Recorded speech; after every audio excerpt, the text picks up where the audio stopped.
Assalamualaikum warahmatullahi wabarakatuh. Kali ini saya akan membahas tentang pendidikan ya. Sangat menarik jika berbicara tentang pendidikan, karena pendidikan adalah tolak ukur suatu bangsa. Suatu bangsa akan dikatakan maju jika pendidikannya pun juga maju.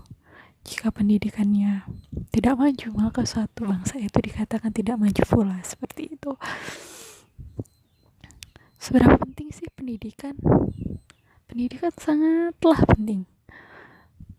Karena dari mengubah pendidikan maka akan terubahlah segala sektor. Mulai dari perekonomian, dari sosial, dari semuanya. Sosial, budaya, politik, dan semuanya akan mampu diubah. Berubahnya dengan apa? Dengan ditentukannya pendidikan. Jika pendidikannya standarnya tinggi, maka akan tinggi pula perubahannya untuk menjadi lebih baik. Tetapi jika standarnya rendah, maka akan rendah pula. Begitupun juga moral. Ketika pendidikan itu rendah, maka moral itu yang rendah pula. Jadi pendidikan tidak hanya di pendidikan formal. Pendidikan ada formal, informal, dan non formal. Pendidikan formal ya biasanya kita sebut dengan formal lah ya di sekolah lah ya, di sekolah. Pendidikan non formal itu adalah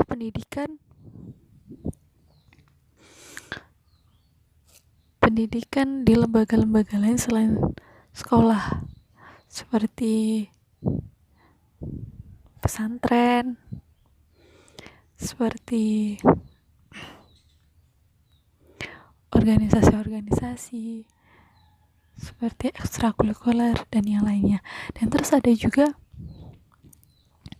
pendidikan informal. Pendidikan informal ini pendidikan yang lebih mengutamakan emosional, hubungan emosional. Jadi maksudnya bagaimana mendidik tanpa rasa bosan gitu. Maksudnya mengenyam pendidikan tanpa rasa bosan. Misalnya seperti orang tua ke anak, itu bisa dikatakan dengan pendidikan informal. Seperti itu. Sedangkan tanggung jawab pendidikan itu ada 3. Siapa sih yang bertanggung jawab? Pendidikan itu ada 3. Yang pertama keluarga, yang kedua masyarakat, yang ketiga pemerintah.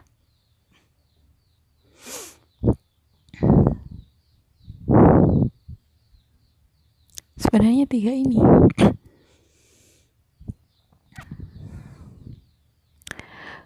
yang pertama yaitu keluarga. Kenapa sih keluarga itu menjadi penentu utama?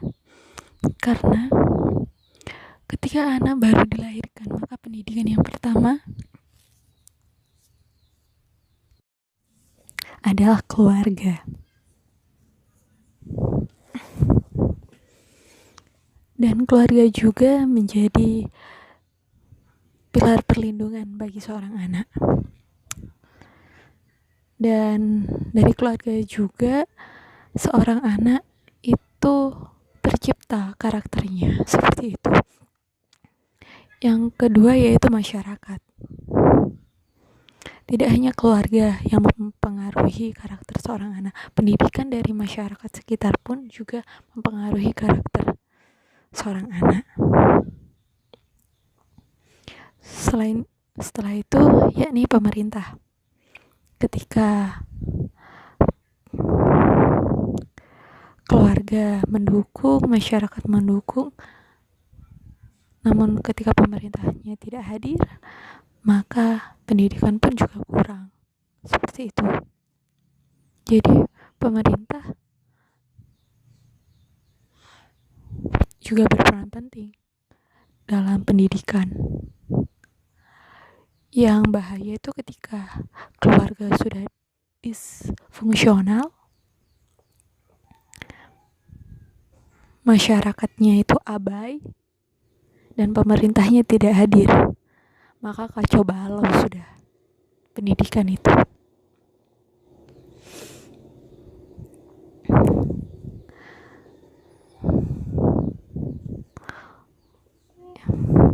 Kita masih mengenal dengan adanya diskriminasi gender terhadap pendidikan.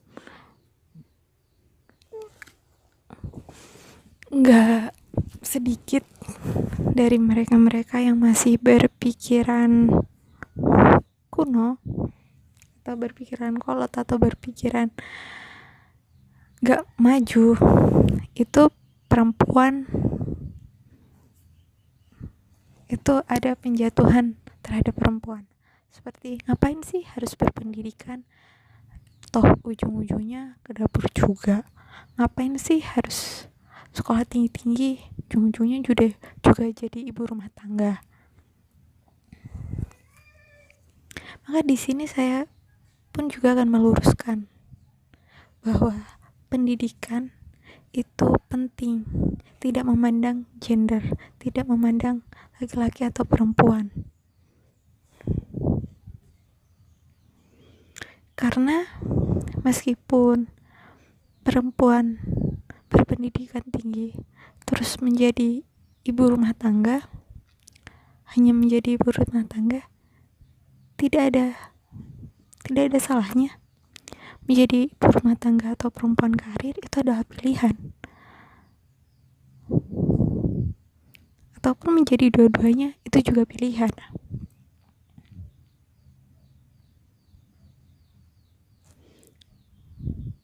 Kenapa harus berpendidikan tinggi? Karena perempuan adalah pendidik utama bagi seorang anak.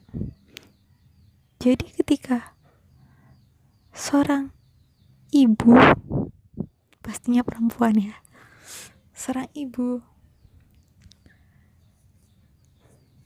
pendidikan seorang ibu itu juga menentukan cara didiknya kepada anaknya. Bagaimana cara bersikap, bagaimana cara berpakaian, bagaimana cara bertutur kata, bagaimana cara beretika, dan yang lain-lainnya. Itu makanya kenapa pentingnya berpendidikan seorang perempuan. Terus ada yang bilang, oh lebih pintar laki-laki daripada perempuan. Oh jangan salah,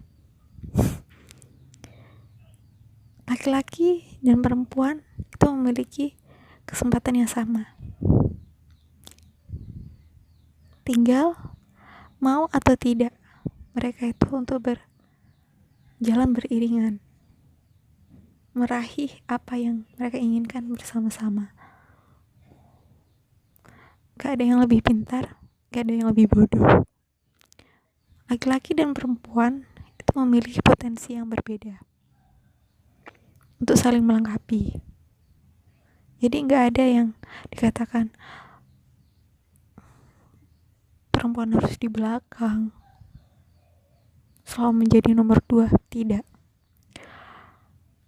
Dan saya juga ingin menepis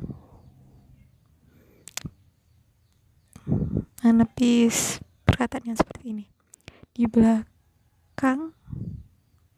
Di balik laki-laki yang sukses terdapat perempuan yang hebat. Saya ingin menepis itu.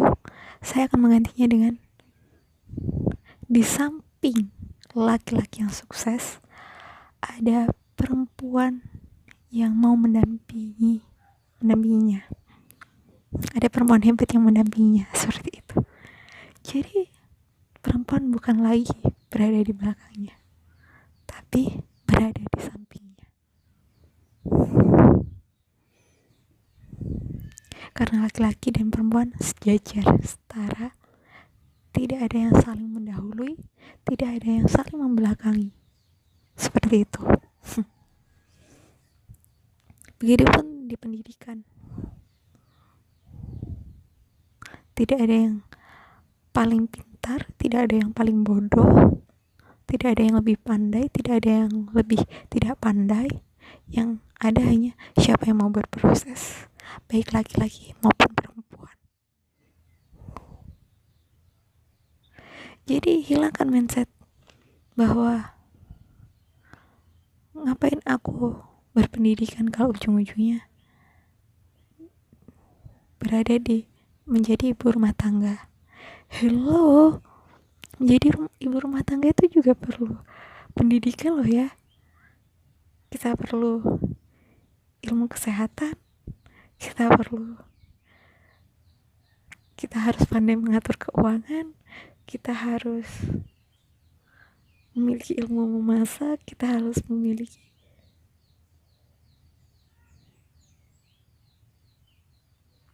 banyak ilmu yang diperlukan untuk menjadi ibu rumah tangga.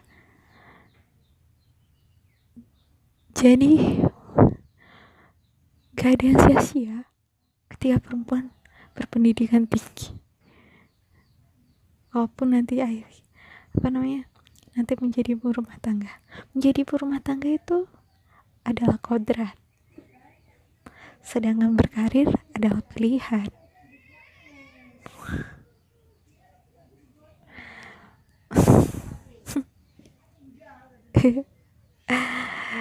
Ya, itulah pentingnya pendidikan, berwawasan luas. Karena apa? Karena tidak sedikit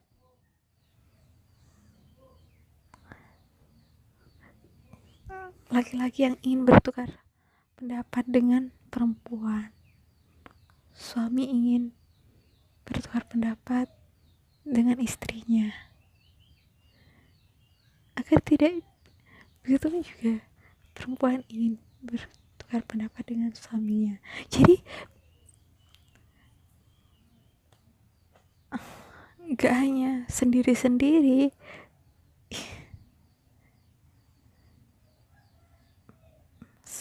misalnya sahabat laki-laki dan perempuan persahabatan ingin bertukar pendapat, misalnya kakak laki-laki sama adik perempuan dalam satu rumah ingin bertukar pendapat. Jadi itulah pentingnya berpendidikan, pentingnya berwawasan luas. Jadi gak ada yang sia-sia untuk berpendidikan, baik laki-laki maupun perempuan. Oke, sekian dari saya. Wassalamualaikum warahmatullahi wabarakatuh.